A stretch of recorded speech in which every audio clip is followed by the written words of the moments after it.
ስሚኒ እንደዚህ ጃምል ያለበት ሰው አልወድም። እሺ አረ እንደዚህ አይነት አመል የለብኝም። ምን እንዲህ ብላችሁ ትገቡና በኋላ አመላችሁ አያዝም። ነይ ቶሎ ቶሎ። እሺ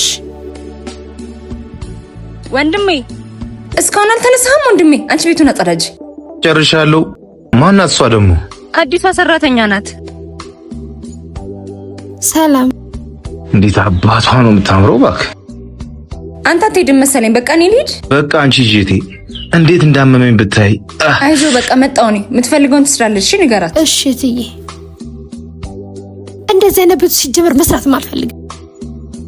ወዴት ነሽ? እኔ እትዬ በቃኝ። እዚህ ቤት መስራት አልፈልግም። ገና መግባትሽ አይደል እንዴ? ደግሞ ምን ሆነሽ? እኔ እትዬ ባልሰራሁት ነገር ተጠያቂ መሆን አልፈልግም። ምን ሆነሽ ነው? ገና ከመምጣትሽ ምን አይነት አመል ነው የምታመጪው? እኔ እትዬ ወንድምሽ ከቦርሳ ውስጥ ብር ሲወስድ አይቼዋለሁ። ተው ብሎ ምን ቢያል እኔ ኋላ ተጠያቂ መሆንም አልፈልግም። እውነትሽ ነው? እየዋሸሽኝ እንዳይሆን። ሚካኤል እትዬ እኔ እንደዚህ አይነት አመል የለብኝም። ያ ሁሉ ሰራተኛ ሳባረረ የነበረ ወንድም ያመል ነው እትዬ። እኔ ታማኝ አገልጋይ ነኝ። 6ኛው የአብይ ጾም ሳምንት ገብርኤል ይባላል። ታማኝ አገልጋይ ማለት ነው። እኛ በተሰጠን ዋጋ ምን እያደረግንበት ነው? በዚህ በአብይ ጾም አባቶችን በማገዝ የበረከት ስራ እና በሙታንሳ ማር ቅዱስ ሚካኤል አንድነት ገዳም ያሉ አባቶች አሁንም ችግር ላይ ናቸው። ስለዚህ አባቶችን በማገዝ ከዚህ ችግር እናውጣቸው። አባቶችን ለማገዝ 1044 2598 39